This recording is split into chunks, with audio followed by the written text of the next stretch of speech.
Saturday Night Football in the Big 12 on championship weekend. Presented by Windows, Texas and Kansas State set to have at it. Before we kick, we check in third member of our team, Holly Rowe.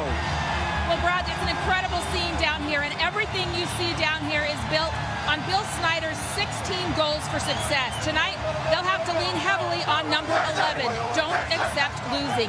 They are trying to rebound after their first loss of the season 2 weeks ago to Baylor.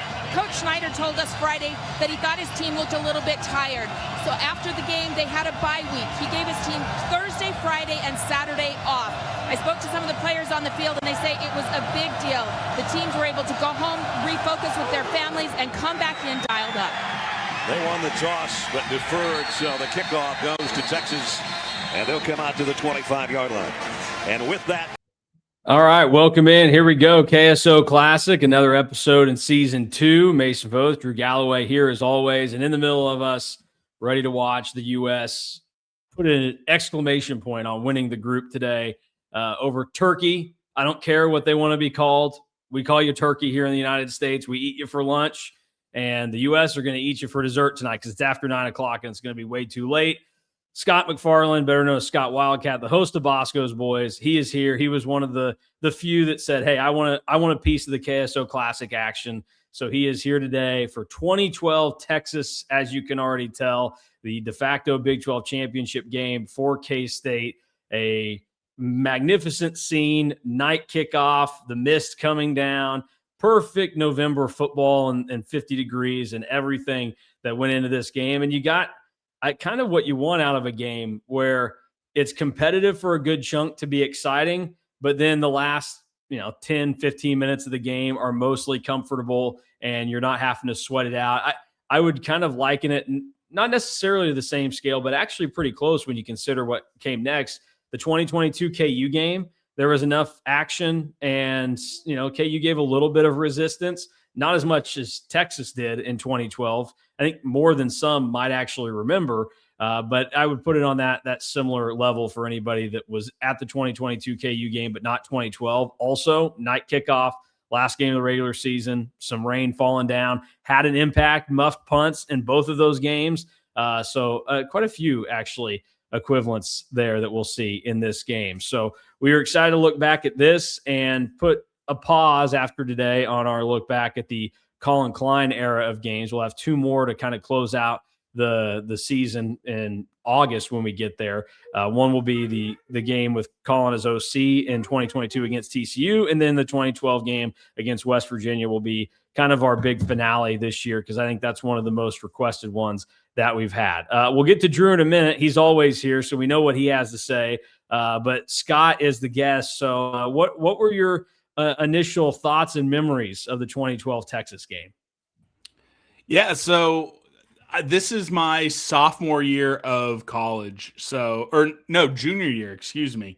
Junior year of college. So this, when you sent out the list, this was one of the first games I thought, I was like, all right, because I remember everything about the build up to that game. I remember watching it with the guys I'd lived with my senior year, and then my little brother who was at K-State at the time.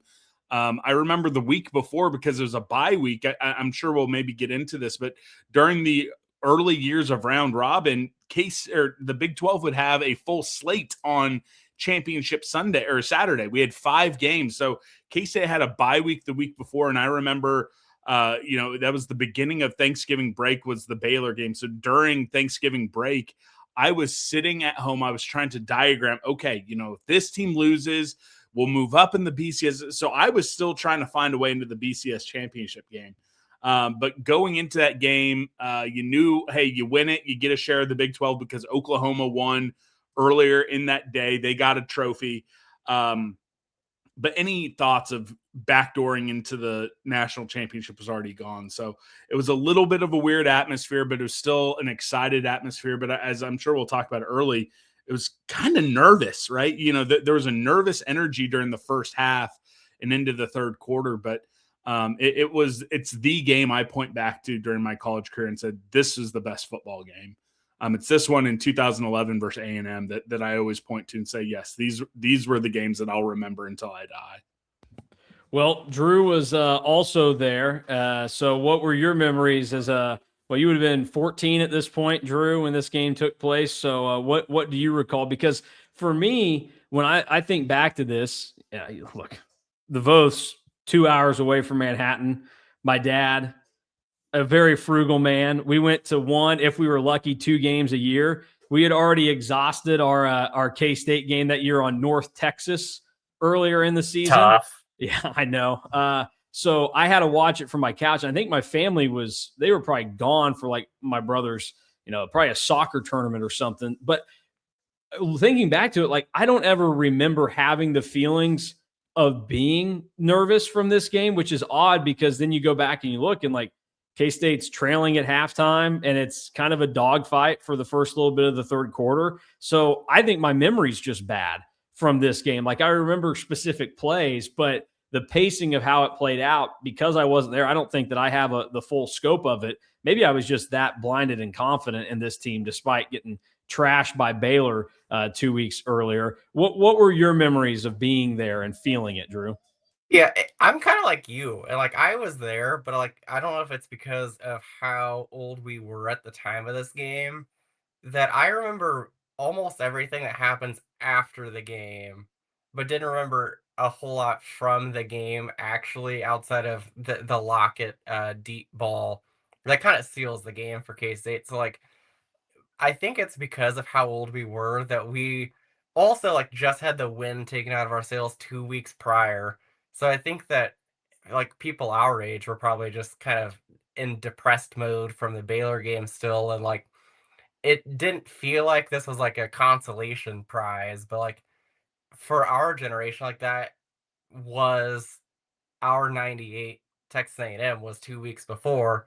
And like coming back, I remember in the lead up to this game, I had a classmate that was a pretty big Texas fan that was just like constantly chirping throughout the week leading up to it because of what happened in the Baylor game, and saying, K-State's going to start 10-0 and then not even get a Big 12 championship trophy because Texas is going to win. So I remember that, and then I remember what happened after the game. But like during the game, it was fun to like actually watch the game again and really get to see what happened. Because if you would have told me looking at the final score that K-State was actually losing at halftime and only scored 7 points, I don't think that I would have believed you until watching it again. Did you ask the Texas fan if he'd ever actually stepped foot in the state? What was the deal there? Did he have any actual legitimate ties to the University of Texas? I do think that there was like a family member that went to Texas. Right. Did not go to Texas for college though. So yeah, where'd he go? K-State? No, I think it went to Washburn. Because I had doesn't even count. I mean, shout out to the Ichabods. I mean, maybe go to college and have some fun. Go to a real school. I'm sure your education's fine, but geez, look, I can say that my brother went to a D2 school in college, and I think he might somewhat regret it. But anyways, but before we move on, here's a fun tale of the student section before the game. There's a specific security guard, and I think he still works for K-State. I don't think he's maybe down on the field or on the court, but he's a bigger guy with a mustache. And there was mustache or goatee. Oh no, goatee. Good call with I know exactly who you're talking about. Yeah. Wish I knew his name. But he kind of developed a relationship with like the group of fans that would always be like in the first 5 rows at football and basketball games. And before the game, he came into the student section and said, "Hey, look, we're going to win. Do not rush the field." So he was trying to basically say, like, hey, there's going to be a presentation. They already have it all mapped out, kind of what was it? Lance Leipold's first year where, hey, we know what we're going to do for a trophy presentation. We already have it all planned out. All this sort of stuff. So that was Les Miles first year. Yeah. That's my fault, Lance. Lance the pants. He knows better than to try to schedule a trophy presentation. The Les one was hilarious though. Les and Jeff Long teaming up. Yeah, what a doofus pairing those two were. But he was basically saying, "All right, I'm looking at this crew. This is my crew. You guys aren't going to rush the field, and everyone's going to take your lead." And I'm sure we'll talk about it maybe at the end of the episode. None of us were on board. We knew, but it was funny that they were actually sending security into the stands while ICAT was filling up and saying, hey, look, we're all in this together. It's us against all of them. And I was just they went an interesting direction trying to tell us not to rush the field before the game. So. Oh, well, Jerome Tang way late. He should have come earlier. He would have been able to stop everybody. All right. Well, I kind of feel bad for. Sorry to go off the rails. I feel bad for all these kids who didn't get to rush the court. Like, think about someone who came in as a freshman behind that. Oh, you see 2 wins. You didn't even have the fun of rushing on the floor, all because some dude is like, "Oh, I'll give you one." Well, there's 2 college kids every year, Jerome. Oh, big old flashlight. Waco with no students yet. I agree. Well, that's probably why no rushing the floor. They didn't have anybody to do it down there. My personal opinion on, again, this is not what the episode is about, but the court storming thing and the rushing the field, I don't find it to be that important, and I would prefer it not happen in a lot of scenarios.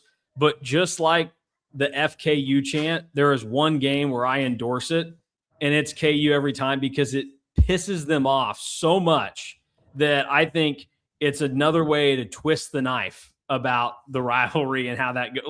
I don't care if K-State's the number 2 team in the country and KU's unranked. I storm the field, rush the court, get all of these people hot and bothered. Well, don't do that. We're not going to endorse that. Pin Bill self up against the score table.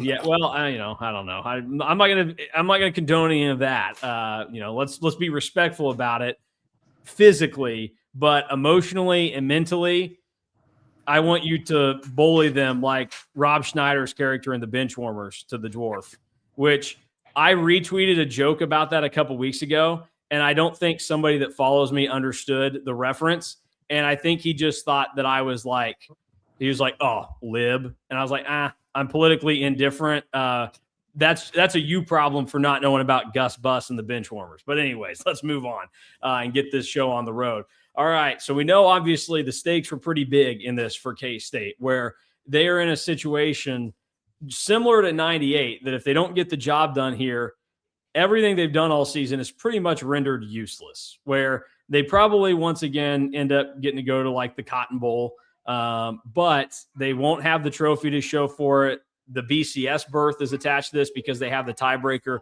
over Oklahoma, so there's a lot kind of going on here. And we know that Oklahoma had already won earlier in the day by a touchdown, so they had survived. That made this a must-win for K-State in this scenario, and ultimately we'll know the outcome. We like to rate the uniform matchup. Drew and I have already talked about K-State and Texas uniforms at large throughout the history of this series. We think this is the best uniform matchup in the history of the Big 12, the original Big 12. Where would you grade the uniform matchup? Yeah, so I agree with you guys for the most part, right? But the problem that there is a small change. The DKR Longhorn decal, I think it drops it all the way down from maybe like a 9.5 out of 10 down to an 8.5, because when Texas has added stuff, because in the past they have done stuff to their helmet, they've added different college football 100, 150. They've done different memorial things. They've had the number on their helmet as well. Having the DKR inside the Longhorn logo instead of above it brings it from either a 9.5, 10, all the way down to an 8.5 for me. So that not ruins, but it really takes down their helmet. So I have it as an 8.5. All right, Scott hates because dead people. Say what? You hate dead people. No. If you're going to do memorials. It, put it above the Longhorn logo or put it on the back of your helmet. Legitimately changing the Longhorn logo takes it down. Do not hate dead people. But I kind of like how weird it is. But it takes away from what the uniform looks like. It looks a little out of place. Still great. I'll look past it for this, and I don't want to waste my time once again saying, hey, you know what? I think K-State at home at night against Texas Whites, it's beautiful. It's a great TV product. It is going on there, but it can't be a perfect 10 because of that. So yeah, that's fair. That's fair. This, definitely lesser than what we've looked at in past KSO Classics. All right, well, we'll get the show going now because K-State starts. They go out first drive on defense. Ryan Mueller deflects a ball with his big hands. Seems like he was pretty good at doing that. Fun fact about Ryan Mueller, the next year, he threw one of his gloves after the Buffalo Wild Wings Bowl to my younger brother. So somewhere there is still a sweaty, smelly Ryan Mueller glove in my parents' house that is hanging around. 3rd and 1 for K-State's first drive. We get just absurd usage of KSO Classic Mount Rushmore figure Braden Wilson that Drew was sending text messages about instantly when he saw this play out. And finally, we get some action. Texas goes back out. They're starting Case McCoy. And, Colt was no problem for K-State. Why would Case be any different, especially since he legitimately sucked? And early in the process, Nigel Malone was going to make that seem like that would be the case because he nearly had a pick six, but he made a little bit of a boneheaded play. At quarterback for the Longhorns. No score, second possession for the Longhorns. Case McCoy at the controls. Joe Bergeron in along with Robertson, the fullback. He's going to throw, though. The out is intercepted. Pick six coming. Nigel Malone, touchdown.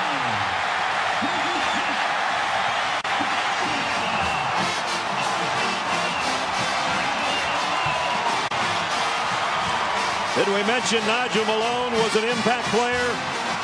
28-yard touchdown. All right, so you think pick six, everything's looking really nice.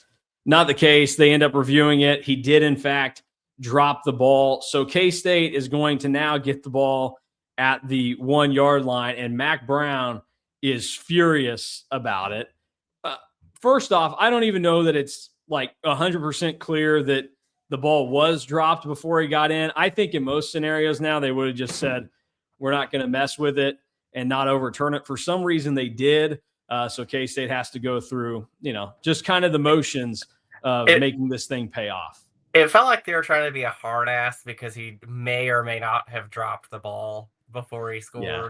This felt like more of a culture war moment for the officials. I'll throw this out there. Embrace debate.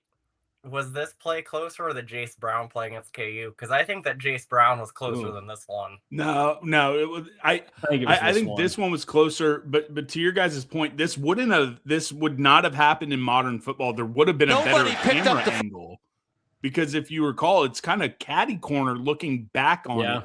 It's impossible to know. But Jace Brown was across. 100%. I think that Nigel Malone was across.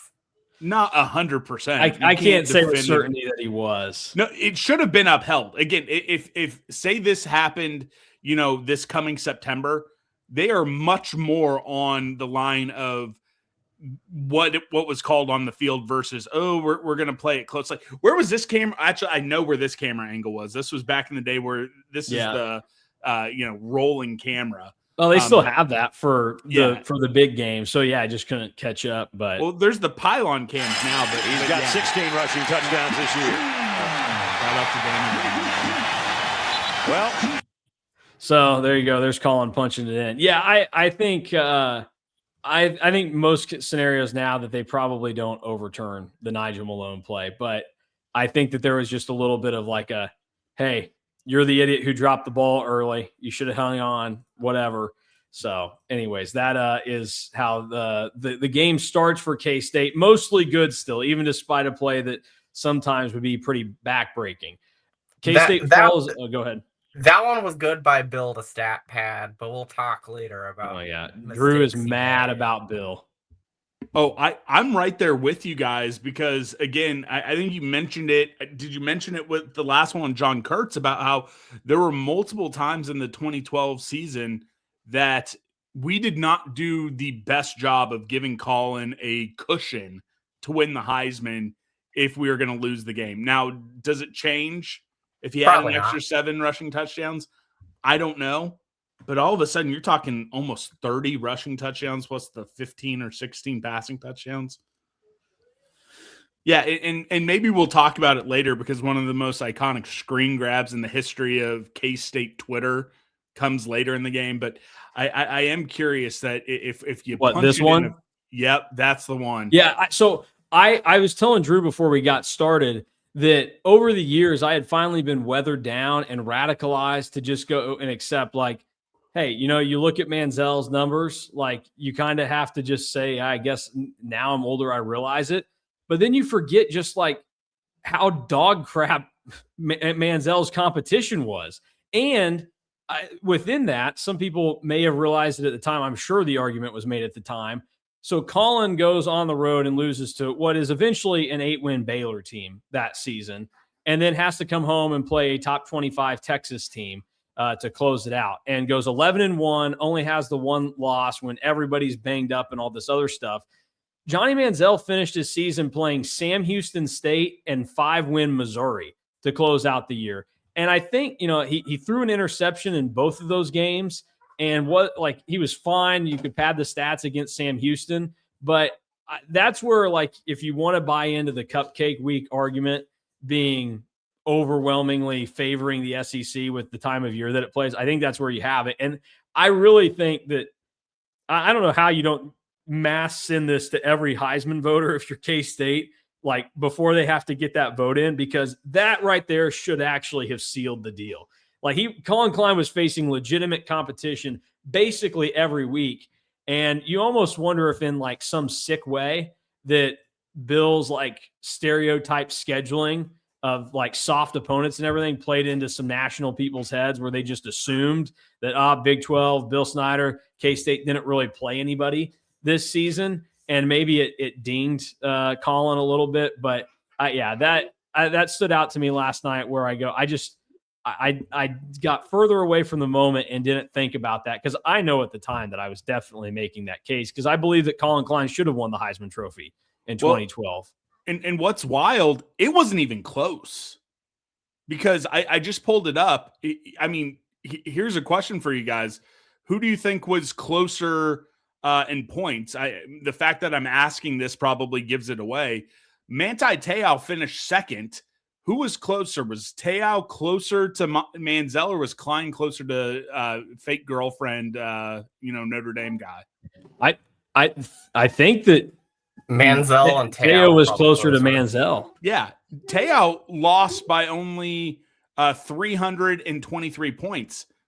Colin Klein was almost 900 points behind Manti Te'o. That's insanity. The whole Manti Te'o thing. Yeah. Oh yeah. All year. I mean, and the fact that he was the first linebacker ever to get an absurd amount of vanity interceptions to his, like, that was the most bizarre thing about the 2012 season. It's like, and of course, and then they went undefeated. If Notre Dame would have ended up with 2 losses, it wouldn't have happened. But again, it is wild to look back on, because again, us as K-State fans, we kind of see it as Colin versus Johnny. But in the end, I think because of that Baylor loss, I mean, what? I mean, the fourth place guy might have been closer to Colin than – hold on, I'm pulling back up. Yeah, the fourth place guy, Marquise Lee at USC, was closer to Colin than Colin was to Manti Te'o. What a freaking joke. I mean, this is the era, though, where they started rewarding mediocrity for your team performance at the Heisman Trophy ceremony. RG3 the year before, and then Manziel this year on a whatever Texas A&M team. I now that I have the context back in my brain again, I'm pissed off all over again, and I think that Colin was screwed. And then the fact that Johnny Manziel is just the biggest scum that we've ever had in college football. It's him. OJ Simpson, he didn't do anything when he was college that we know of.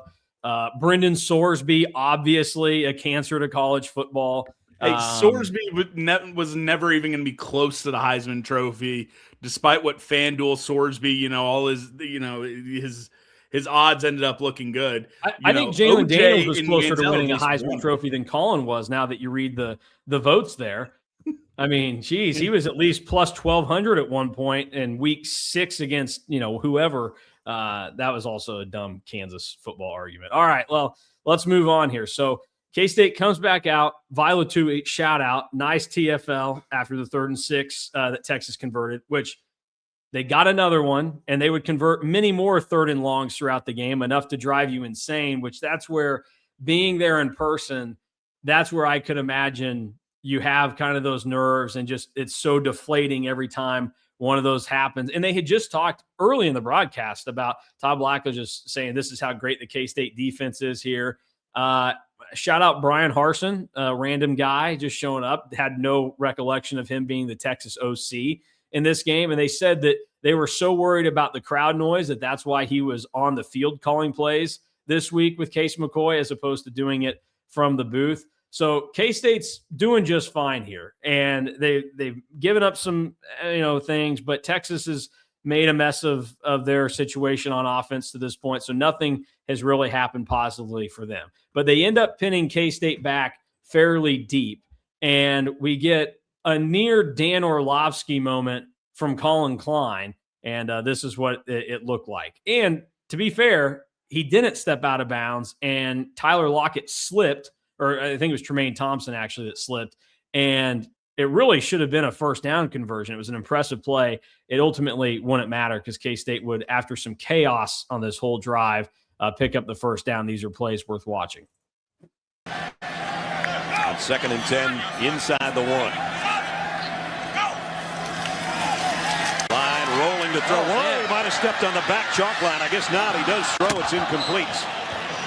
That was close. He was tight roping the back of the end zone. I mean, so tight that he actually looked down to see where his feet were. He took his eyes off of the coverage to look down to see where he was with his feet. And the referee was looking right at it. He did not step out of bounds, but looking down, took his eyes off the defense, and he ended up having to throw it away. Well, now you got to be careful. It's 3rd down and 10. You got your tailback about a yard from being out of the back of the end zone. And 2 receivers to the near side.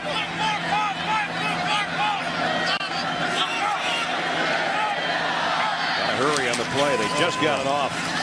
Klein throws, and he's got it out complete to Tannehill, his tight end, and a flag at the end of the play. Yeah, they're going to add 15 more for a hit to the head. They almost didn't get this play off. This ball was snapped when the clock was going from 1 to 0. Colin Klein went to go play action. The back went the other way. This looked like a disastrous play to start, and as it turns out, they're going to be out by midfield. There are fouls against both teams on the play.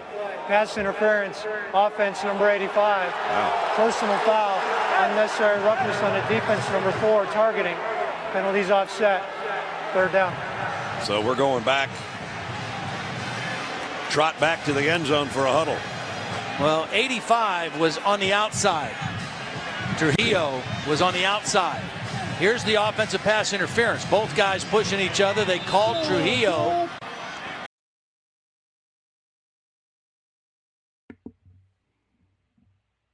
Very weak to call pass interference on Zach Trujillo there after he immediately gets off the line, and a face mask should have been called on Texas. And they, just for a little bump, they end up negating that, which also not the case anymore, right? The targeting penalty would not be negated still by, like, it wouldn't be offset to that extent, right? Would they? If it was called targeting, I think that overrides nowadays. Yeah. Well, I don't know if you watched last week with John, but we had the realization that they had changed the defensive holding rule. Yep. Not that long ago, actually. We thought it was way back when, but K-State got a penalty and it was still 3rd down for KU. So this is one of those that maybe it has changed there, but it feels incongruent. And I think that about a lot of offsetting penalties and then later in the game, they do have one where they walk both of them off, which is kind of how I think penalties should always be. If there's 2 on a play, then unless obviously you say, hey, they were both 10-yard fouls, then okay, then let's just do it all over again.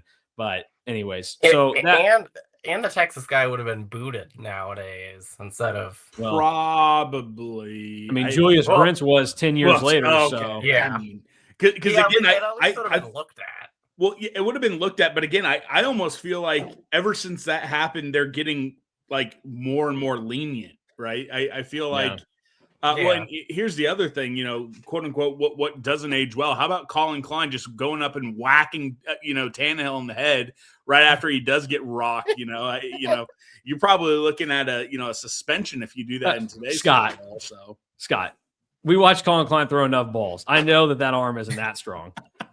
a joke. That's a joke. Well, I mean, you say it's a joke. If you're going to show the third down pickup, we find out that it probably isn't a joke. Yeah. There is a little bit of a lollipop ball or a butterfly ball, as I screamed last week during the Spain-Cape Verde game, and my daughter then thought that I was just referring to a ball that she had as a butterfly ball, and she goes, "Oh, I got to get my butterfly ball." I was like, I told my wife, well, I was really just referring to a corner kick that Spain just sent straight up in the air. But here you go. Here is that third down pickup that Scott was two wide receivers and both standing in the end zone on the right-hand side. Klein looks that way, has time, and now he goes long down the sideline, and it's caught by Harper. That looked like a jump ball, but he didn't have to jump. Well, they just called offensive pass interference on Trujillo on the other side.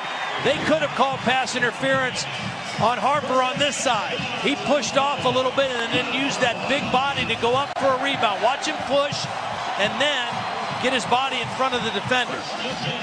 All right, Todd Blackledge needs to shut his dirty mouth this entire game.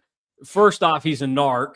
Two, he's just drooling all over the refs saying, make this call. There's no world in which that's pass interference on Chris Harper. He's also trying to get Chris Harper to be called for OPI while they're also showing that they missed a face mask on the tackle. And I mean, please. Come on. They're not going to date you, Todd. Move on. I think you're married anyways. Save it for your wife. Anyways, it just really stood out to me. It's like he was so pro-ref or rule book, I guess I would say. I don't even know that it's refs because they didn't even throw it there. But that happened. So we get another big catch from Chris Harper on the drive, and then he and Tremaine Thompson have another one. They keep things moving. It's looking really good. The quarter ends. K-State feels like they're in almost to have control of this game to go up 14-0. And then unfortunately, not a great moment for the guy that we think should have won the Heisman Trophy. Third down and 5.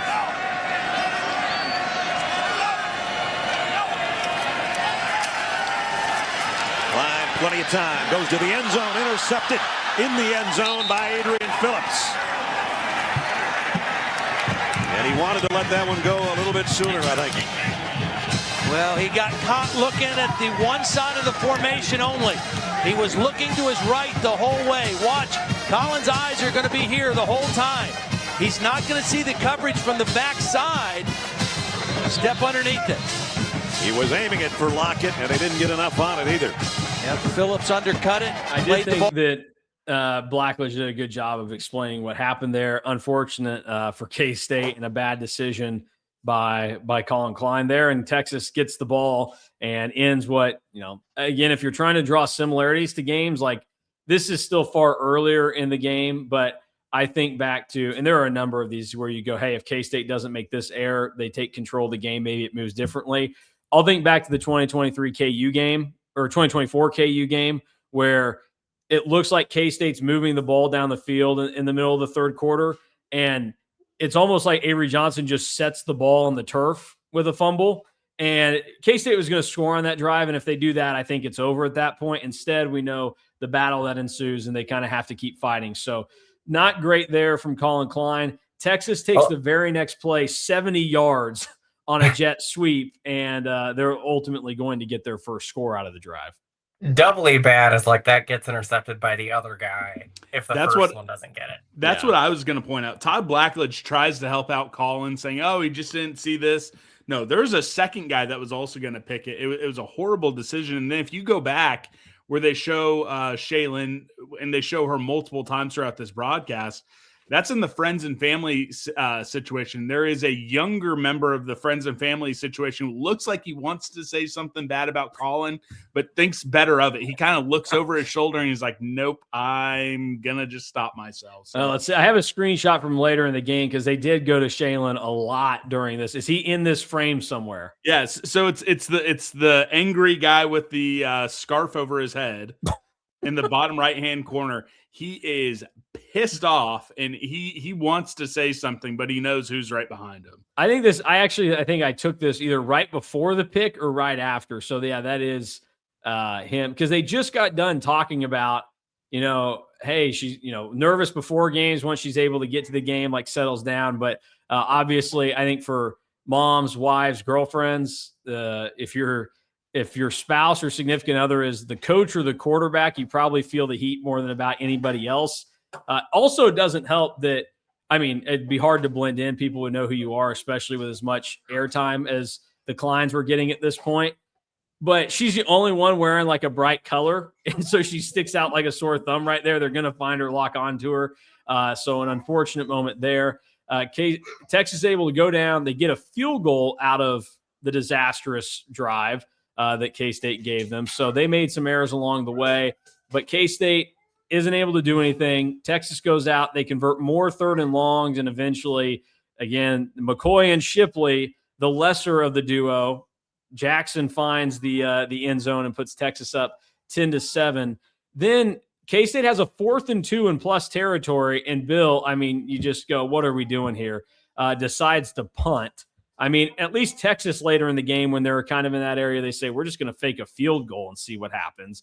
Bill's like, I got to punt. And again, Todd Blackledge, not a great game for Todd, is supporting the decision. He's like, well, yeah, obviously you got to punt here. It's like, this is why football needed to change a little bit. No, I'm right there with you. And again, when you have a team that is so good in those short yardage, when you have a battering ram, as long as you don't go brain dead and hand it off to Braden Wilson, you're picking up 4th and 2. Like I always said, I remember I said it probably a billion times in 2011, 2012. Just sneak it twice. But, again, you can't do that on fourth down. But, there were so many times where you would have a 3rd and 2, you do something dumb, and then you punt it. No, just line it up in the clown car, rugby scrum that twice, and keep the chains moving, Bill. Come on. I know Dana Dimmel wanted to. I guarantee Dana wanted to. That's all on Bill. Yeah, I never doubt D. All right, so K-State. Well, until he joins the team. Well, yeah, that is true. I think that's when the doubts really started with Dana Dimmel, was when his son was on the team, where we started to go, I don't know, especially when you're like, a Gronkowski or a Dimmel. Which one would I rather see involved?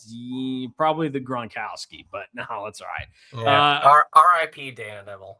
Yes. Another legitimate one. That's 3 in the last 2 weeks. I don't like that John started that and made you feel comfortable to give real RIPs out there. I was just going to avoid it. No, I think Colin should, the very first play of the Colin Klein era, they should trot Blake Barnett out there. Because I don't now forget that Blake Barnett. What, he wears number 7, Scott? No, no. Do not even start with me on that, Mason. But no, because Knuth is going to be on kickoff coverage. No, Blake Barnett, especially since you guys don't think he's any good. Junior. Just load up the backfield and drive him forward for 7 yards. Nichols won't know what hit him. So, yeah. Jarrell Childs had a nice hit on the Texas drive right before the end of the half that forced a 3rd and 1. Texas ends up going out and tries to fake a field goal. There's minimal time left, so why not? It does not go very well for them, and K-State takes a knee and takes it into the second half. The third quarter, finally, some things start to happen for K-State in this game, and it really all starts with John Hubert, who we haven't seen a whole lot of in this game doing much yet, but finally something productive is going to take place for John Hubert. In the third quarter. Darrell Miller in motion on first down from the 25. There's a counter to Hubert. Big hole. Hubert, the cutback run. He's got 15, 20, 25, almost 30 yards on the first snap of the third quarter. Well, I told you, follow 37 and also follow 77. That's where this is going. Counter play. They pull the guard. They pull the fullback. They seal the perimeter. And that's one of the few breakdowns we've seen in the Texas run defense in this ball game, but a great start for the Wildcats. 28-yard pickup to the 47-yard line. And then K-State has to burn an early timeout in the second half. Classic. I mean, just something that you would like to forget about, even though 2011 and 2012 were so good, is how painful it was to watch in between when plays were happening, because you were just always nervous that a penalty was coming or you're wasting these timeouts. It's a good thing this team was actually good, like really good, or you would have more often gone, well, that was dumb to use a timeout with 14 minutes to go in the third quarter. But fortunately, they kicked everybody's butts and it wasn't much of a problem. Then we get some classic K-State football offense and a play that eventually Winston Dimmel, Glenn Gronkowski would get to run. Fortunately for us in this game, we get to watch Travis Tannehill do it. This will be a longer clip then, because I'll let this roll into the entirety of K-State finally taking the lead back from Texas in this game. And you'll just get to relive what Snyder 2.0 was like pre-snap, where you're worried about the clock hitting double zeros.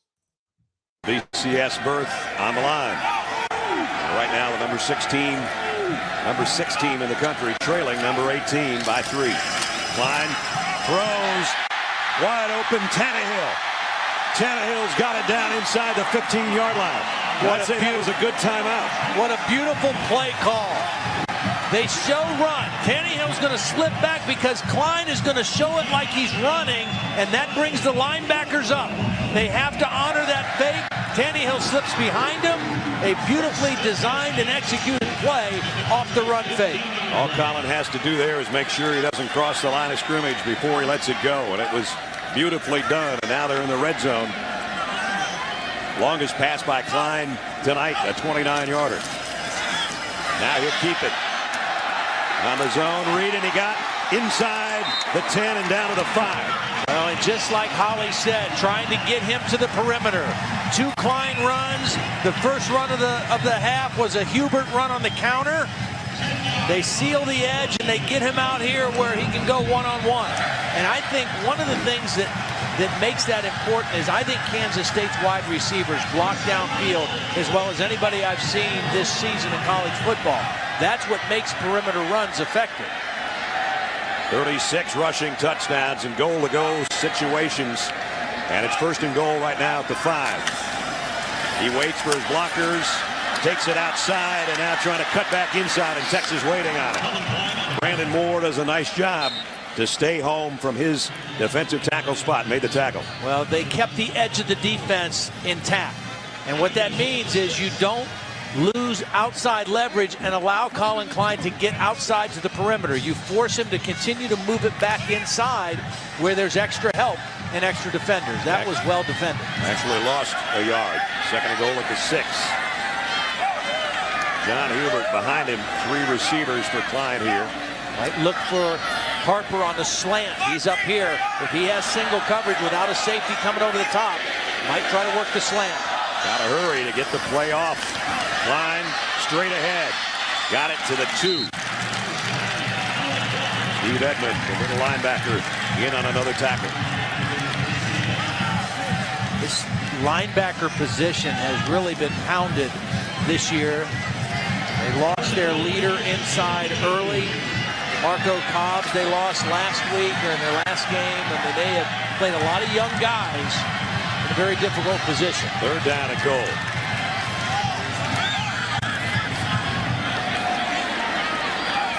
Hubert behind the fullback. He's going to get the pitch with the fullback in front. He coasts in. Touchdown, Kansas State. Well, Kenny Vaccaro got a nice hit on Colin Klein again, but not before Colin Klein made the perfect pitch to Hubert. So K-State finally able to go ahead and take the lead 14-10. And John Hubert gets his first touchdown of the game. Everybody's mad. Everybody's, oh, why John Hubert? No, boo. That one's fine. Well, the play, you could say the play call, though, dictated that being fine. It was the right choice by Colin Klein. Now, was it the right choice by Bill? Again, you're trying to win a man a Heisman Trophy right now. Come on. I understand what you guys are saying. I just, I'm going to play devil's advocate. The other 2 are worse than that one. Yes, they are. Very much so. So K-State takes the lead back. Texas picks up with making the K-State defense continue to just look lost. And it's really impressive that K-State's defense did eventually get it back on the rails in this game, because through the first 20, or it's not 20, but 35, 40 minutes of the game, Texas just has them all over the place. They have another pretty comfortable drive. Malcolm Brown scores for Texas, and Texas takes the lead back 17-14. So that is significant with how things have worked out. And then I had to throw this in there. This is for all the moms out there and how people like it, specifically mine. Lost her mind anytime Eric Stonestreet was featured on the broadcast. So we did get him in there. Big 12 cut out the rest of his interview, though. I guess they had something against him being in there. But here's Eric Stonestreet with Holly Rowe as the game's taking place. Rose with a special guest. Well, I'm with one of the most passionate Kansas State fans I think I've met. Eric Stonestreet from Modern Family, known as Cam, is here. And why was it important for you to be at this game tonight? Well, I come back at any chance I get to support the university and support the team. It's a great atmosphere, and I try to bring as much attention to the university as I can, and I love football. I hear you over here yelling, pass, run. You're kind of trying to help your defense out a little bit. Yeah. Well, we're playing good defense. We just need to do what we do, and that's run the ball, in my opinion. But I'm not a football coach. More in a moment. Hold on. On first down from the 33, Klein throws at the very end of a run, or what looked like a run. Tremaine Thompson picks up decent yard. And I think if you took a cross-section of our entire crew, that would be the favorite show of just about everybody on our gang here. One of the favorites in the Blackledge household, that's for sure. First down at the 43. Klein on the option. He'll keep it. Colin got across the 45. Close to they're going to mark him down at the 46. So I also wanted to keep in the play to Tremaine Thompson there. That was pretty nice. We'll see one in a little bit that is similar, but I think even better. And I think there's a chance that it could be considered the best of his career. Between those plays, there is a really nice Klein run that takes place. But here is the throw that kind of blew me away. And look, made fun of the arm strength earlier, but this may have more to do with his hips and his leg strength than anything with making this throw. On the ground. Wildcats 4 out of 8 on their third down conversions tonight. Third down and 3 here. And a play fake. Klein wants to throw and does. And it's a strike to the 15 to Tyler Lockett. And boy, running to his left, he put that one right on the money. When you throw moving to your left, it's essential that you get your shoulders square to the target. He does that. He gets his shoulders all the way around and makes an accurate throw on the bench route to Lockett. First and 10 at the 15. The thing that's even more impressive about that, Brad, is he just ran about 3 plays in a row. So you know there's some fatigue, but he still had good mechanics on that big third down throw. On first down, Miller in motion. And here's a counter. Hubert goes down for a loss. Nice play by Tevin Jackson, the linebacker. Eventually, K-State is going to score on this drive. John Hubert is going to punch one in. I won't show it to save time, and because it wasn't overwhelmingly impressive. It's one that probably should have belonged to Colin Klein. What I will show you to close out the third quarter, though, is K-State making a nice play on defense. Randall Evans comes through. We get a strip sack, but Texas recovers. But we go to the fourth quarter, and everybody's getting their fours up. So it was a thing in 2012. Mac Brown went with the very unconventional fours up wave. They haven't got it to Mike Davis much tonight. Their number 1 wide receiver. They're not going to get it to anybody here, and the ball is out at the end. McCoy fumbled. I think Texas got back on top of it. Randall Evans made the hit from the secondary, and that could have been a disaster for the Longhorns as the third quarter comes to a close. He gets really aggressive right here. Log on to Ford.com/ultimate combo for your chance to win a new 2013 F-150. Texas players were doing that. Was that just a Texas thing? But I guess they were fired up. It had them going. K-State gets the ball back, and the fourth quarter starts with the most iconic play from this game. Brad Nessler almost loses his voice in the moment, but Tyler Lockett comes through and starts to put some separation between K-State and Texas. 14 remaining. Play action. Klein loads. Deep ball. Got a man there. Got him. Lockett. Touchdown.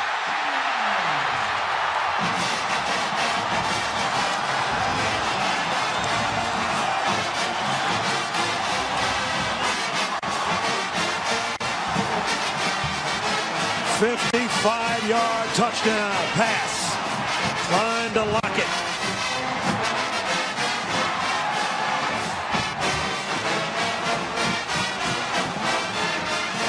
Brad, that is all because of their ability to run the football in the third quarter. They only had 42 yards rushing in the first half.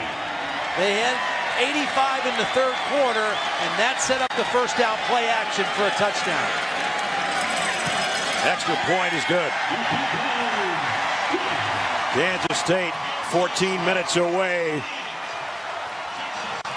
from a BCS berth. And their Heisman Trophy candidate with his biggest play of the night, going long. And 55 yards later, Tyler Lockett, touchdown, Wildcats.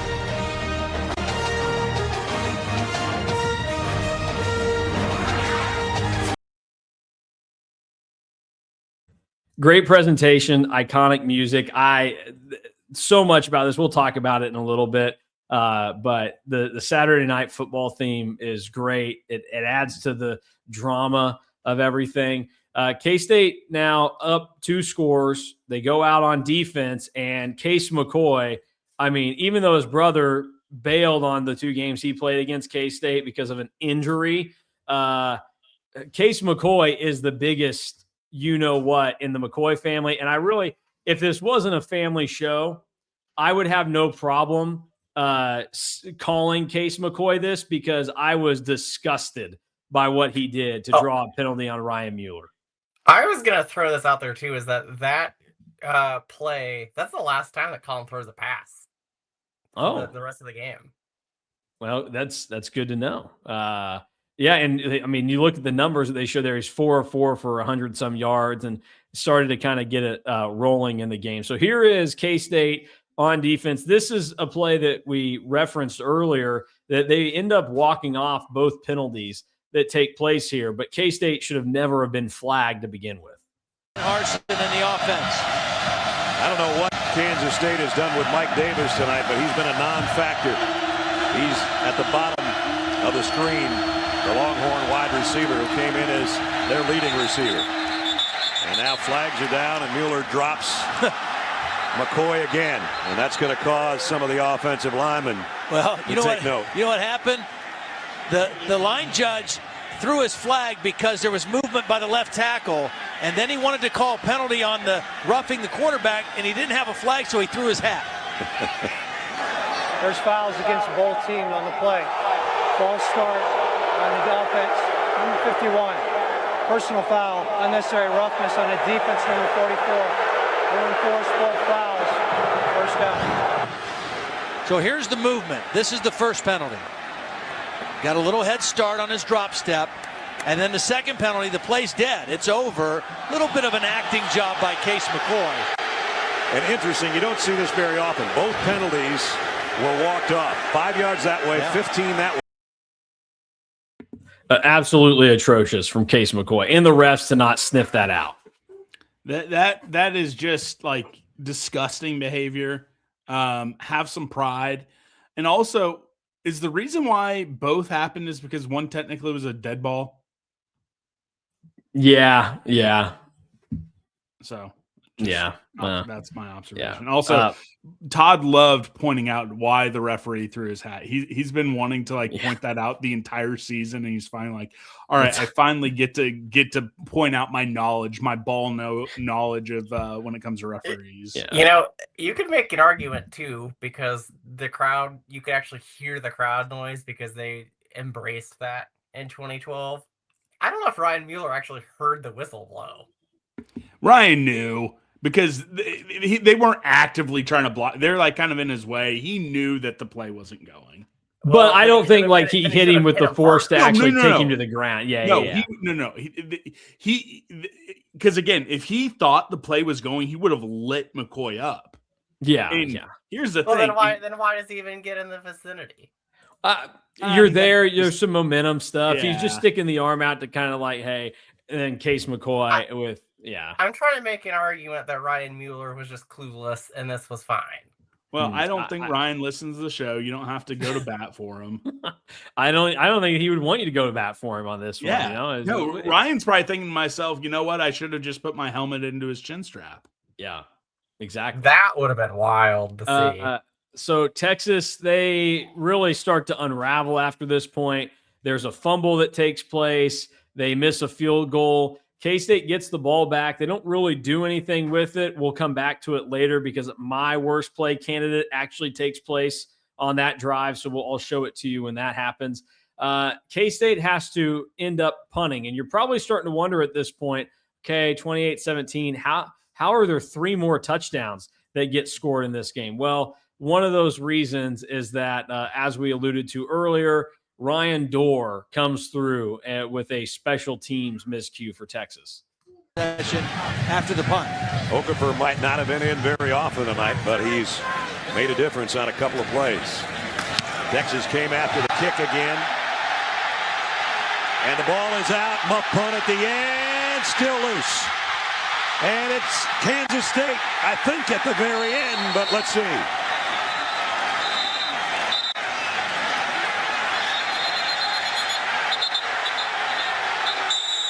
No signal yet. Number 2 there should have been penalized for pulling off the pile, by the way. That's the dumbest rule, by the way. Pulling guys off the pile. Yeah, look at that little Manning face from McCoy there. He should have given up the mustache look. It did not suit him. Oh, the student section was on him all night. It was, I mean, impressive by Drew Little there to come through and basically trap it on his legs. Because nobody else could pick up the ball. Yeah, that was yakety sacks there for a moment. Drew Little, who finally got his body around that ball and held on for dear life. And now Kansas State's got it at the Texas 39. Yeah, there you go. All right, so K-State now is back with the football, and there's a decent Klein run that takes place in the midst of everything. And once again, John Hubert gets a touchdown. You know, what are we doing here? Good for John Hubert. Not even his senior day. He's got another year to play. He's not the Heisman Trophy candidate, but whatever. We just kind of, we're a team here. We let everybody score, I guess. And then K-State's defense really starts to figure life out because Alan Chapman comes through with an interception. Being a losing effort. He has really thrown the ball extremely well. Great timing, Todd. Well, this one's going the other way for a touchdown, maybe. McCoy knocks down Chapman, or he would have scored. Well, we saw it early with Nigel Malone, and now we see it late with the other corner, Alan Chapman. The same kind of read. The cornerback playing zone coverage, which means instead of having his eyes on the receiver, his eyes big are on for the defense there, and K-State set up, and they're going to be able to punch in their final score of the game, which, hey, finally, maybe we should let Colin Klein do something. It's kind of his night. Now the Sooner fans will be cheering for the folks at the BCS, hoping that they still get one of the at-large bids to a bowl game. Klein will keep it. Klein will score. Touchdown.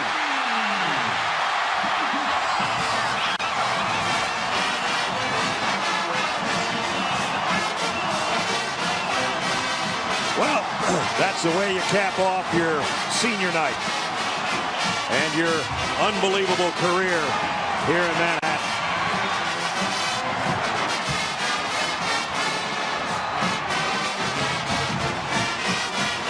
You never know, we might get one. hasn't hurt his chances tonight. Let's put it that way. 2 on the ground and 1 in the air. Cantelli's extra point is good. And now the score looks much worse than what this game was, because until he hooked up with Lockett to open the fourth quarter on that 55-yarder, this one was very much in doubt. Well, watch the block out here by Harper. He's going to have a lead blocker, but Colin Klein walks in because of Harper's block on the perimeter. I mean, he just buries his guy back to the goal line, and Colin Klein walks into the end zone. And it's a worn-out Texas defense at this point. So K-State's taking control now. You can tell what's going to happen, and the celebration has begun. They're ripping open bags of chips that they show on the ensuing kickoff. Texas does get to score again. Good for them. Their participation trophy for the game. And we do get Bill Snyder post-game talking with Holly Rowe, and a Gatorade bath that didn't really catch much of Bill's upper body, but I mean, probably ran right down his crack. Around a long time. Bill in his 20th year, this could be his 169th win. And Mac's team's going to drop to 8-4. And here comes the purple aid.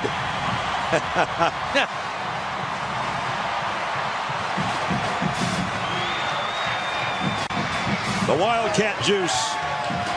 Congratulations to Kansas State.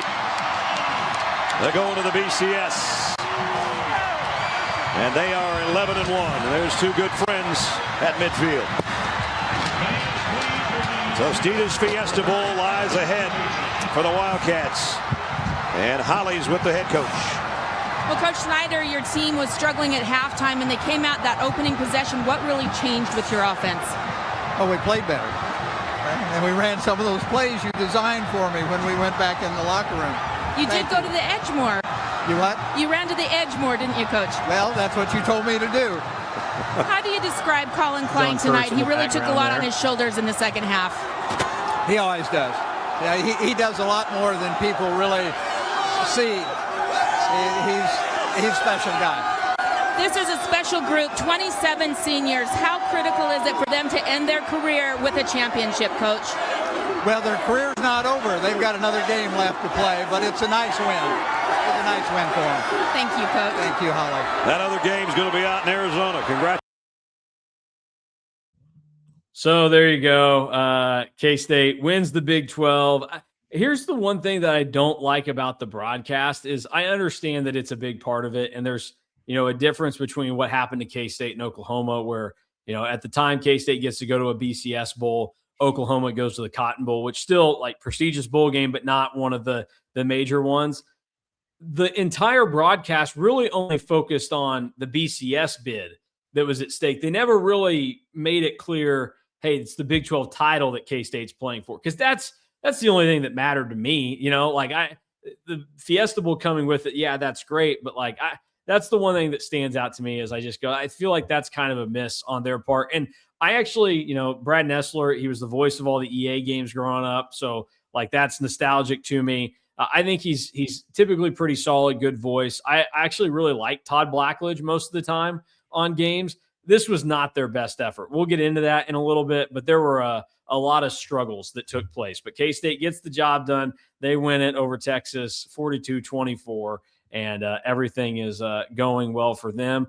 A few things to dive into here before we get started. We'll look at best play, worst play, all of that. We have to get to the trivia question because this was actually a big one.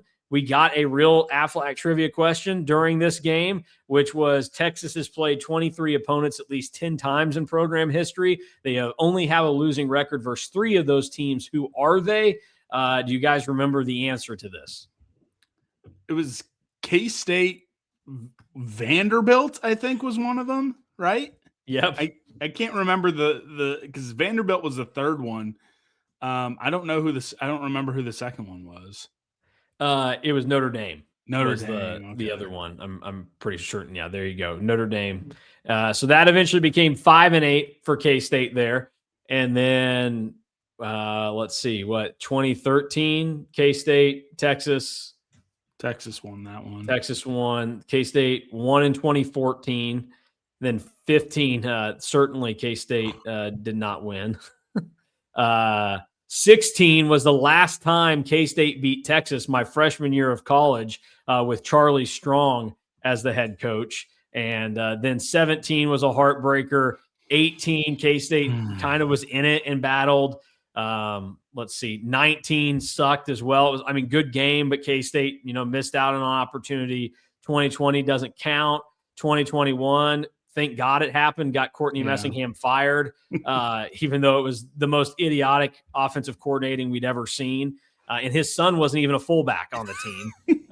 And then 2022, also a heartbreaker. The refs, they robbed Julius Brents of being in the game, and Adrian Martinez had been great all season, and then, finally has a turnover. And then 2023, I'm not allowed to say anything because people think I'm too mean to a certain quarterback. So, I won't go there. I will. Will Howard, yes, he had some good moments, but he's the reason we were in that hole, and him being a blind bat is the reason why he didn't literally prance into the end zone and win the game. And then I freaking flew to Las Vegas and saw that. Yeah. DY did the same thing. The same thing. Let me tell you guys, I made a lot of money that weekend because I parlayed Texas. The Eagles were playing the Cowboys the next day, and then USC. And so emotional hedge bet trifecta. Exactly. So it was a lot of sadness, but at least I had some financial gain there. So those were the Aflac trivia questions, but we always have a trivia question here. So this is what it is for you guys. K-State faced 5 AP top 25 teams in 2012. How many times has that happened since? Oh, great question. I'm going to say 0. I'm going to say that you threw us for a loop and it has not happened since. Drew? 5 AP top 25 teams in 2012.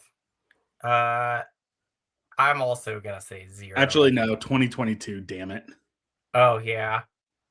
But did they play It's TCU twice. Tech was ranked when we played them. Texas and then Alabama. I don't remember Texas Tech being ranked. They were ranked, weren't they? Or did I make that up in my head? I don't know. You could be right. Mason will tell us the answer. He's smirking. I'm going to go against the grain now and say 2, because I think 2014 might have been also. No, because I think it was only the bowl game's throwing me off for that one. Yeah, so that's why I'm going to go 2, because I think 2014. Okay. I think 22 is right, but I have Texas Tech wrong. All right, you guys are going to lock in those lyrics? Yeah, I'll say 1. Yeah. Okay, the answer is actually more than what both of you guys said. It is 3, 2014 and 2022, but it also happened in 2018. So, okay. Yeah, because TCU, Baylor. Do you have all the games? So was I right for 2022? Yeah. I'll get to that in a second. So 2014, the teams that were ranked was Auburn. They were number 5. OU was number 11. TCU was number 6. Baylor was number 5. And UCLA was number 14. In the 2018 season for K-State, let me pull it back up for you here. 2018, Mississippi State was number 18. West Virginia was number 12. Texas was number 18. OU was number 8. And Iowa State was number 25. RIP that game. Boy, that was something. And then in the 2022 season, OU was number 6. That was the one that you guys actually didn't mention. They were the number 6 team. TCU was number 8. Oklahoma State was number 9. Texas was actually not ranked when K-State played them. And then TCU was number 3. Alabama was number 5. So those were the 5 teams. It makes sense that 2018 was the one that we didn't remember. Yeah. Well, I was completely off on 2022. I finally thought of it, but missed 2 of the teams. But which in hindsight, then you think back to 2018, it makes a little bit more sense why that was only why that was a 5-7 season. The schedule actually ends up being a little bit tougher than I get it. They sucked. I'm not trying to, but if they got a different schedule that year, Then Bill might still be the coach. Oh God. Well, I thank goodness it happened the way that it did. So a couple of seasons where they came close to this number. 2017, they played 4 top 25 teams: TCU, Oklahoma, West Virginia, and Oklahoma State. And then let's see, 2016, they played 3 of them. The only difference there is that one of them was out of conference. It was number 8 Stanford to start the year on the road. So that is your trivia question for KSO Classic today. Let's get into it now. What was the best play from this game in your guys' book? So honestly, I wanted to go with that very first play of the second half because it was the most beautifully blocked play and a great cutback. But I think it has to be the throw to Tyler Lockett. There's 2 plays in this game that are in almost every big highlight package. It's that one in Colin Klein's final touchdown. But the pass to Lockett, at least, there's a little bit more moving parts. So that will be my official one. But in my heart, it's that opening play, perfectly blocked counter trap. Oh, great play. Yeah. Okay. Yeah. Sorry. I actually appreciate good blocking. No. That was not me. That Brad Nessler losing his voice there. Anytime I think of that play, I have to. I thought you were making fun of me here. I'm like, man, no. I'm going to call out the Lockett play is the most iconic one. So that's got to be the best one. So I actually think that I go with this one. I'll mute the audio on it, but the one that we talked about with making fun of Colin's arm strength, but then this one, it's maybe not the most consequential, but they're trailing and they do end up scoring on this drive, and that's a 3rd down conversion. I think it's the best throw of his career. You could maybe try to say that a few of those ones that he piped into the back of the end zone against West Virginia are up there, but I think those were more a little bit just like, hey, I'm feeling it, luck. This was legitimate talent and putting it where it needed to be. I think that's actually the best play in terms of the technicality that's there. But I think I like all of your answers because I think that they're different and they're all impactful. And I don't think there's much doubt that those were the 3 most important plays of the game, especially like not just the yardage that's picked up. And you can talk about, hey, I like the great blocking and everything, Scott, but nothing had really been going that well for K-State in the game to that point. And so when you come out and you get the ball to start the second half, it makes you feel a little bit better the way that things are going. All right, That's play. What happens when you run the play Holly Rowe told you to. Yeah, that was an odd moment at the end of the game. And Holly was weird about it too. Like Bill was trying to be a little cheeky, but like Holly, she got like a very sentimental voice put on there. I don't know. That was bizarre. She probably thought Bill was going to retire. I mean, honestly, maybe she thought that was from him there. Here's a hot take: if Bill really wanted Sean to be the next guy, that's probably when he should have retired. But no, we'll get to that. Oh, okay, all right. Whoa. Drew wanted it now. He said it's never going to get better. Hey, real quick, let me show you my worst play. I didn't show it during the live action. It's this one, and it doesn't mean a whole lot, but it's really bad. And here's Colin Klein and company taking over with 9.5 minutes to go after the missed field goal. And he faked the throw and then did throw. That's over the line of scrimmage, but he's out of bounds. What are we doing? He threw the ball 5 yards past the line of scrimmage. His knee's probably down when he gets it out and just flings it out to Tyler Lockett. I appreciate being a gamer, but we didn't need that on 1st and 10. So that was, to me, that's got to be the worst one. But it's not that bad. But mine was either the Braden Wilson failed halfback dive or the Texas fake field goal. Mine was the Texas fake field goal / the Colin pick, because the Colin pick was pretty brutal. Yeah, not great. That's for sure. All right, things that aged well from this game. What were some of the things that stood out? It could be from the game itself, the players involved, anything that popped into your head that, hey, I really liked that. You guys have said this for a lot of them, but the pregame, like working into the game, that aged very well. Because now it's like maybe you get 10 seconds in the booth, or maybe you're joining the game in progress for basically everything. So I thought that really aged well. And then also, actually, that'll get to notable things from the broadcast. But no, that's the thing that, and maybe that should have gone there. But that's the number one thing that I thought aged well. I put that K-State's defense was pretty much full of either JUCOs or transfers. Bill was ahead of the game there, and then I also put Holly Rowe. Holly Rowe still doing it, still being awesome. Hey yo, did not expect that, but that's true. She is still doing it. DMs are open, and she's gotten a bump because now she's like the legitimate number one crew for sidelines for football. This was a number two, because I'm guessing that Musburger and Herbstreit were probably at the ACC championship game this night. A good guess. So that's, but that's good. I didn't. We talked about the presentation a lot. I think it's good, just the way that games felt bigger. I think for the attention put into it, like, this is something that I really like. It's kind of a nostalgic graphic, but it made it feel bigger. Also, bad Photoshop job by ESPN. You can see a missing part of the Power Cat on Nigel Malone's helmet, where they were trying to get by and do things rather quickly.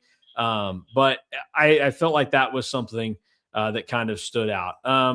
Things that aged poorly. This is from the broadcast. I like to do this when we get to see ads or little like product placements. One of the sponsors of the game tonight, Windows 8, which for really about everybody out there is the worst version of Windows ever made. So that absolutely aged poorly, them trying to pimp out Windows 8. Nobody liked it. It was terrible, especially when you come off, Windows 7 is probably considered the GOAT out of those. Although I like speaking of presentation, I like the presentation of Windows Vista a little better. Windows XP is the classic though. So, give props to those right there. But that was the thing to me that I looked at and I said, okay, that aged poorly. Windows 8, not a good time.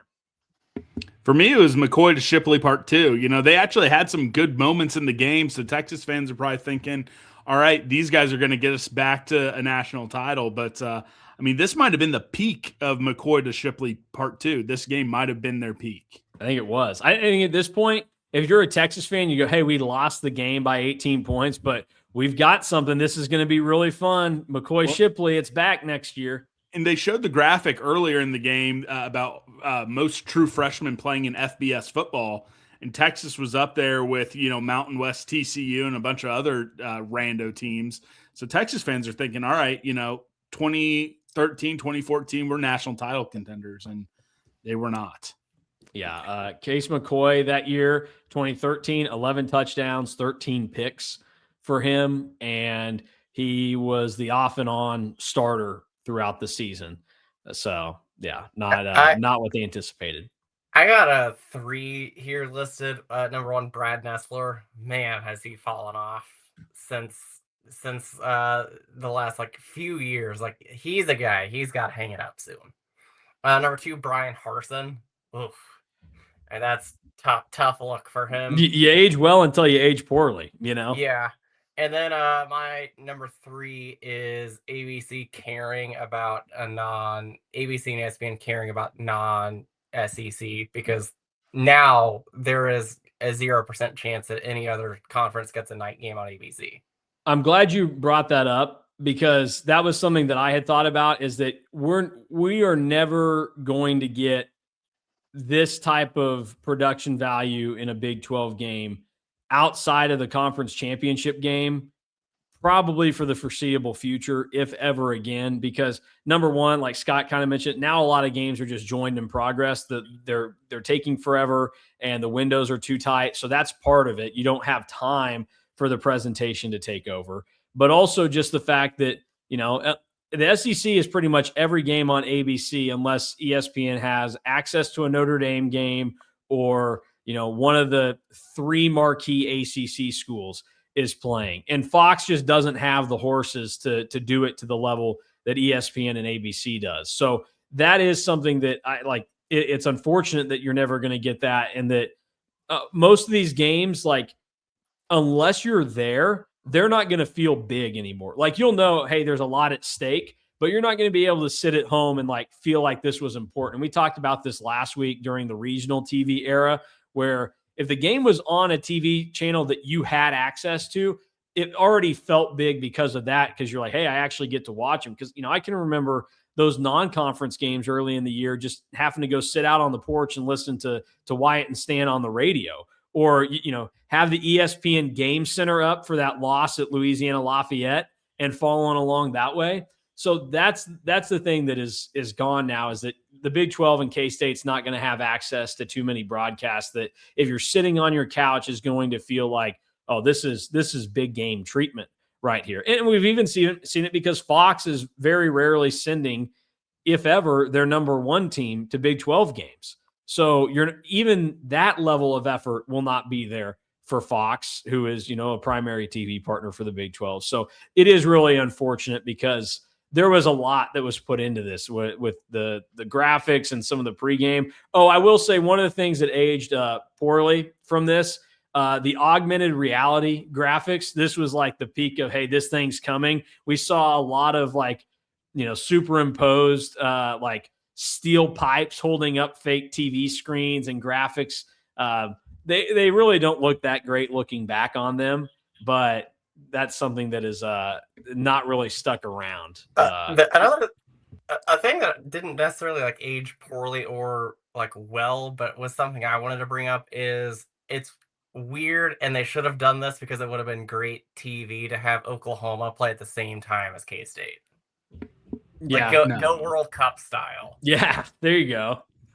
Well, although that is something that Chris Kleinman would have liked, because if you recall, I don't think it was immediately after. I think it was at Media Day the following year. He mentioned that the fact that they knew they were eliminated from the Big 12 championship game for that snow game played a part in that. One thing I wanted to point out, and you couldn't see it on the TV broadcast, but I have vivid memories of this, because you knew it was a big game, because they would bring in massive cranes to hang the sky cam, because you did not have the lighting fixtures in the corners of the stadium, because the lighting at that time was just vertically up and down the sideline. So they brought in 4 cranes to hang the sky cam. You couldn't see it on the broadcast, but I wanted to bring that up. Vivid memories every time it's a big game. Yeah, that's a good point, because whenever you saw what they call it, the spider cam or whatever, you thought, oh yeah, they're giving this the big game treatment right here. We've talked a little bit about Nestler and Blackledge and everything. How would we grade them out for this? And a reminder, our scale is totally different for grading the broadcasters. They're on an A through F, not the 0 through 10 that we do for everything else that we rate in this. I think it has to be a C-, and that's probably generous for the job that they did in this game. But Nestler's losing his voice in this game. It's very clear. He's not totally composed throughout it. And Todd Blackledge, we talked about it early on. He's too much in the pocket of the referees here. So I'm out on the crew for this game. I like him for a lot of things, but I can't do it here. And Sean McDonough with Todd Blackledge, better duo than Nestler and Blackledge. Yep, C- is right on. Not quite failing, but close. I went just straight up C. They're fine. All right. Well, that's a fine take from you. Notable moments from the broadcast. I was bummed that the Big 12 cut out from the replay we watched Todd's Taste of the Town, because I do always look forward to that. They did show a sliver of the varsity truck down in Aggieville. A couple of other things that stood out. We saw this graphic, and this goes into what Drew and I talked about yesterday on the KSO show about with special teams hidden yardage. K-State led the FBS in average drive start at their own 41 throughout the season, which is insane. They had a plus 14-yard differential because the opponents were starting at the 27. Their kickoff return average was tops in the league at 25.9, and their punt return average was 22.9, which was the best in the country. So I thought that graphic was pretty appropriate given what we had just talked about and the struggles where, if you want to really think about why K-State's had shortcomings the last few years, there are certainly other things that go into it. But the fact that they haven't been able to flip fields or get much out of special teams to boost some starting field positions has been a pretty big part of it.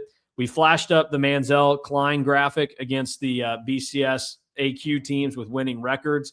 Colin Klein played 8 of them with 25 touchdowns and 6 turnovers. Johnny Manziel only played 4 of them. He went 2-2 with 5 touchdowns and 5 turnovers. Colin Klein, obviously 7-1 in there. So that was a big part of it. I showed the impact players graphic. This is a good, quick way to give people who do not usually watch these teams, like, okay, here's who you should watch out for. And the benefit that ESPN had was that all 3 of the guys they showed were massive in this game. Lockett had big plays. Chris Harper did as well. And Nigel Malone had almost a pick 6 to start off the game. And then this one, Scott, was there any point to this? What's the backstory between I Have Hubert's cookies?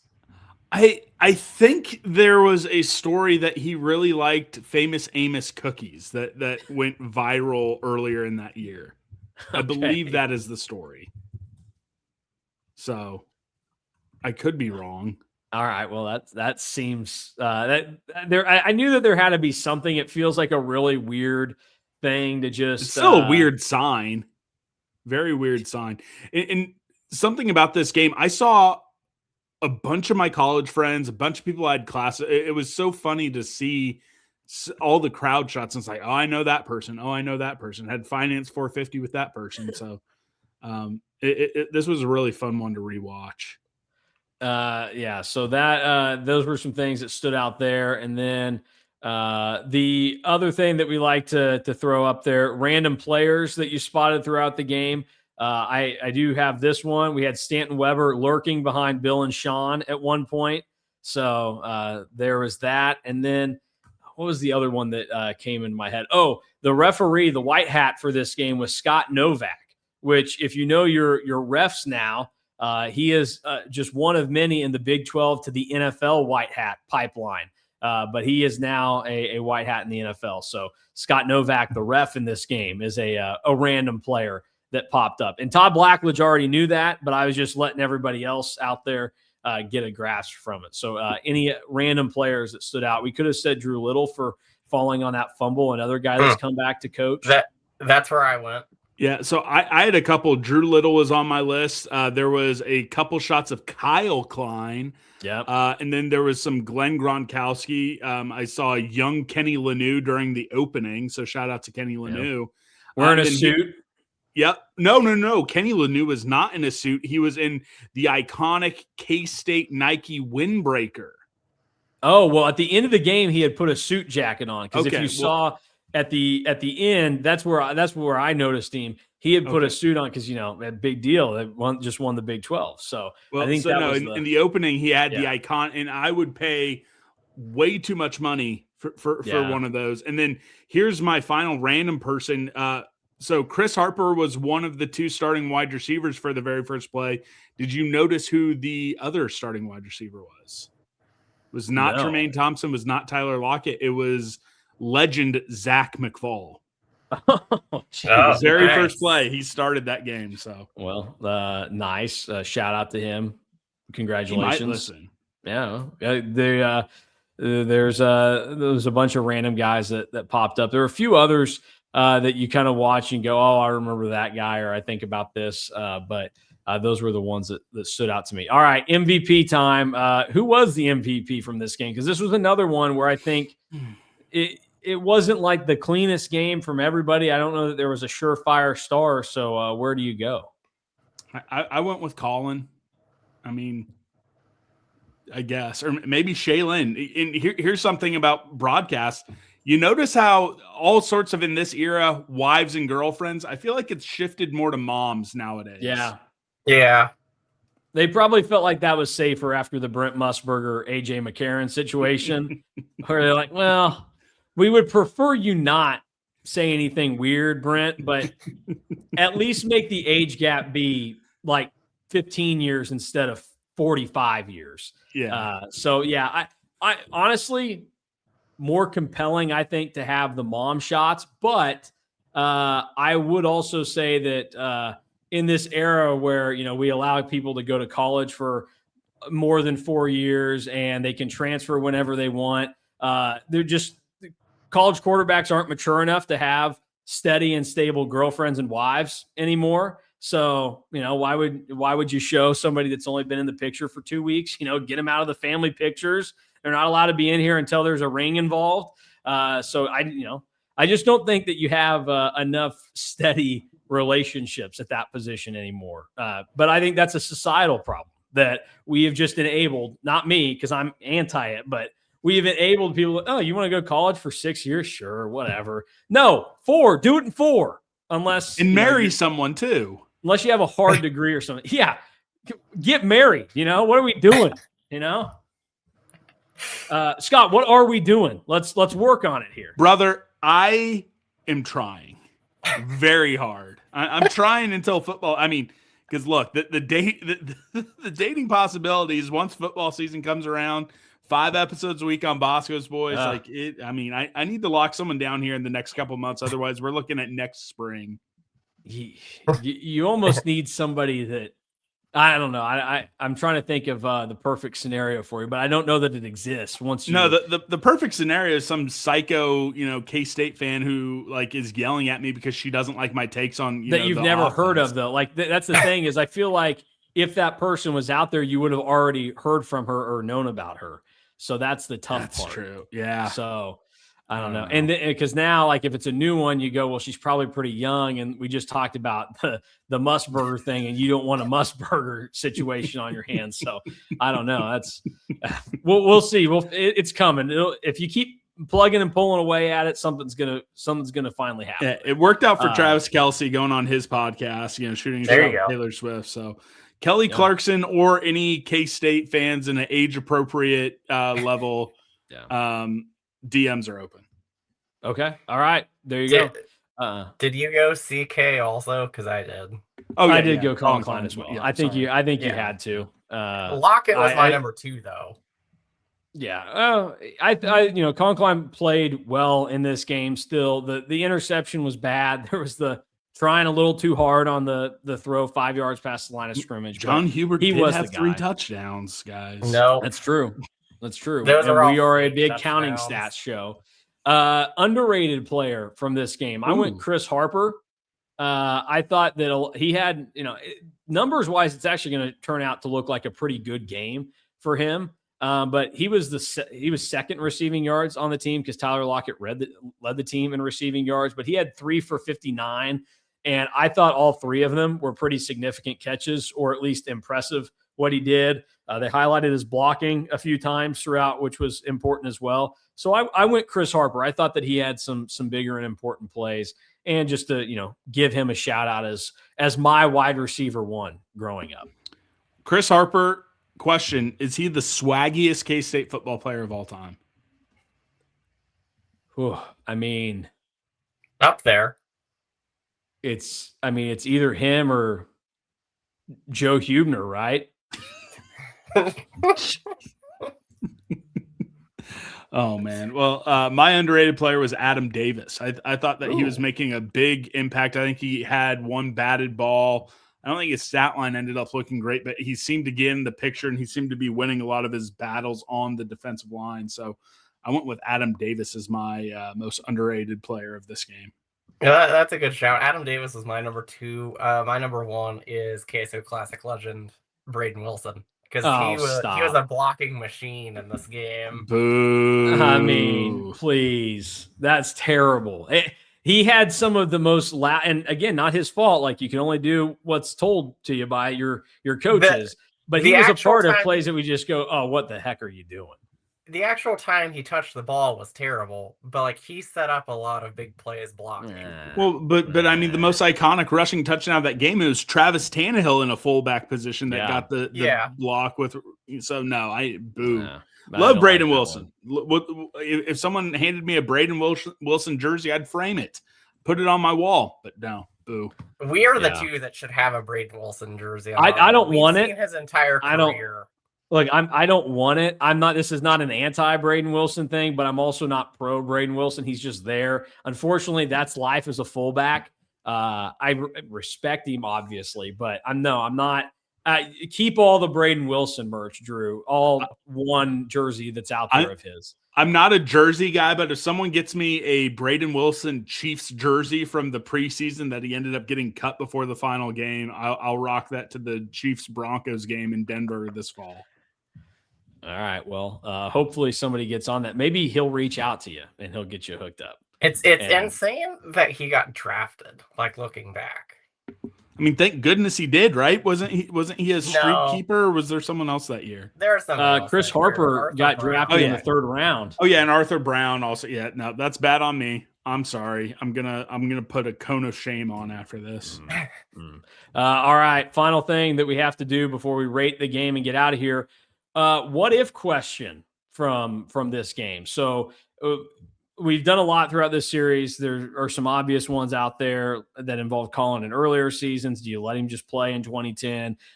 What if you just let Daniel Thomas be the quarterback instead of running back in 2009 and 2010? That would have been a lot of fun. But for me, the one that kind of triggered in my head is in the moment, people obviously know about it, but as you get further away, I think a lot of people forget, and people my age and younger certainly wouldn't remember that after the Baylor game, there was a bye week, and then they played the game against Texas. That's a really late time in the season to have a bye week. And this was a 2 bye week year for K-State. So originally I was thinking like, oh, well, my what if would be, what if you had the extra bye in 2012? But in reality, they had the second bye. It just came way too late. What if you got it at a more convenient time and there isn't this constant just bashing that goes on, because we know that was a taxing 2-week stretch. Well, the whole season was, but the stretch of Oklahoma State and TCU for K-State really took a toll on them and physically. And going into that Baylor game, they were pretty banged up. Tyler Lockett gets banged up even more in that one. And so there was just, to me, that's the thing. If the bye week comes after the Texas Tech game that year, or even after the Oklahoma State game, does that change the outcome in Waco where you get that refresh at an accurate time? I'm really blown away that they okayed a bye week in the penultimate week of the season. Well, so you got to remember, because it was round robin and everyone was playing on championship Saturday in the Big 12. Everyone in the Big 12 had a bye week, 2 bye weeks that year. So everyone had a somewhat early one, and everyone had a bye week, I believe, in the final 3 or 4 weeks of the season. So that is why it happened. That's a great what if, but Ty Zimmerman's not, he's not going to regenerate a leg before that Baylor game. So I don't know how much of a difference. How do you know? They could have done some surgery. I mean, because I was in a School of Leadership Studies class with him. They could have made a bionic leg for him. I mean, they could have, but it would have been nice to have in the bowl game. But you guys should do a depressed, KSO summer where you do only losses. Well, we've thought about doing our first loss next year. No, I say you do all losses, only losses next year. Okay, if K-State wins the Big 12 in either football or basketball this year, we will do all losses on KSO Classic, because then we don't need things to uplift us. Okay, what if they don't win the Big 12 in either of those, but Casey Alexander gets the team to the second weekend in the tournament? No. What if he gets to the Final Four? Okay, maybe. Yeah, we could maybe stomach that. We might have to do KSO Classic right after the Final Four ends, because if we wait until June like normal, I would probably start to get antsy and be like, golly, June really sucks. What about if Jeff Mitty wins the Big 12? I would do two losses. 2 losses for Jeff Mitty? All right. Yeah. Track wins the national championship. Indoor or outdoor? Normal schedule. Thank you for your service and, getting the no natties crowd off our back, Travis. But unfortunately, nobody watches your sport or can understand the scoring unless you're Shell Knobcat on the boards. So, or Alabama Lane. Appreciate most of your guys' track services when we need the expertise. But no, thank you. It's like asking me, look, I'm a golf guy. But you're like, what if K-State wins the national championship in golf? I'd be like, that is awesome. I'm glad I got to watch them on Golf Channel. It's not going to impact my feelings 48 hours later, let alone 2 months later when we're doing KSO Classic. So that's how that goes. All right, rate the game. What score do you give? Well, we still got to do with the rest of our what ifs. Yeah, sorry. Well, you started talking Ty Zimmerman and even being healthy and having a miracle surgery and all that stuff. So, mine is what if Bill just hangs it up after 2012? What happens then? Well, so again, wasn't there a Brett McMurphy story that that they were trying to get Jim Leavitt in to be head coach in waiting after this season? I can't remember if that was after 12 or like 14. Well, but I think that's where John Curry's head is. So again, I think the what if is it's Jim Leavitt. This was from 2017. Oh, well. And the report was that Bill Snyder objected to the plan for Jim Leavitt to succeed him at Kansas State. Yeah. Okay. So what time was it after the 2017 season, or was that when the report was? This is in the middle of November. This was such a big deal that this is from the Yahoo aggregation story. We're getting updates on this story. So the original story was at 12:20 on Thursday, November 16th, 2017. And it says Kansas State reportedly had a plan in place for its next head football coach, but Bill Snyder put a stop to it. It's no secret that Snyder, now 78 years old and in his 26th season at KSU, wants his son Sean to succeed him as the Wildcats head coach. But KSU administrators were pursuing other arrangements, according to Brett McMurphy. McMurphy reported Thursday that Jim Leavitt reached a verbal agreement to become Kansas State's head coach in waiting in 2017 and then assumed the head coaching role full-time in 2018. But because Snyder wants Sean, the team's associate head coach and special teams coordinator, to follow him as the head coach, the arrangement fell through. Leavitt last year was the defensive coordinator at Colorado, then went and had the DC role at Oregon. And then his contract at Oregon has a very specific clause relative to Kansas State. However, if he opts to voluntarily terminate this agreement to become the head football coach at Kansas State University, Leavitt wouldn't owe the school a cent on his buyout, Thank God that didn't happen. Which is just, insane wishful thinking by Jim Leavitt to be like, hey, if I go be the head coach at Kansas State, what idiot put this plan in place? Gene Taylor. Thank God. Taylor. Could you freaking imagine Jim Leavitt's washed up old ass instead of the Chris Kleiman era? Thank God for Gene Taylor. This is insanity. Even I've at the time, I had a hard Curry over the years. I've softened on John Curry, but the fact that Jim Leavitt was his, and keep in mind, Jim Leavitt got fired and disgraced from UCF, and then he was a mid USF coordinator. USF. Excuse me. Sorry, doesn't matter. They all suck. And then he was a mid defense. It's not even like he was he had like one good year as a DC. McMurphy's reporting that Kansas State's top officials, including President Richard Myers, thank you for your service at K-State. Not military service, respect, Richard. At K-State, get lost. And the school's highest profile boosters were on board with Leavitt succeeding Snyder. Well, the boosters have never made stupid decisions with money before. I'm glad they learned their lesson with one dumbass coach in Jim Leavitt, and then they decide, oh, wait, Jerome Tang happened. And then they said, Casey Alexander, rational man that has won a lot of basketball games, we cannot support him. No, we gave all of our money to Jerome Tang. So deal with it, Casey. You have to take JT Rock to be your savior, which he could be. I'm holding out hope for JT Rock. On paper, it's not great. You definitely are holding out hope for JT Rock. Number one JT Rock hater. I'm mad at the boosters, the people with the money, and I get it. I'm not rich. I don't have that money. That's not my problem. My problem is to discuss K-State sports and lay it all out. But yes, whatever. Anyways, dumb. And then they did have to do an update to this story, and this came about 5 hours later. Kansas State released the following statement. As has been the case and stated many times, Coach Snyder is our football coach and will remain coach until he decides otherwise. Oh, look at this. McMurphy spoke at length with KStateOnline.com about his report. Let's see. The link is probably dead. Yeah, it is, unfortunately. Dang. Oh, man. Well, and what's funny is, again, Gene Taylor comes in, fires Bill. Yeah. Yeah, that did happen. Wait, am I saying all this was no? Gene Taylor came in after this report, right? He came in 2018. No, well, no. Gene came in. It was Curry left in the spring of 2017 because it was the end of my freshman year when we found out he was going to Tennessee. So this all would have been John Curry's pet project. I wasn't just like saying thank God for okay. Yeah, man, Curry for would a have probably second been the I was one like, that put all this in no. place. Yeah. No, I think Curry would have been the one that put all this in place, and then Bill shut it Gene down. probably showed up and was like, "What are we doing?" and Bill obviously was like, "Well, we're not doing anything unless it's Sean."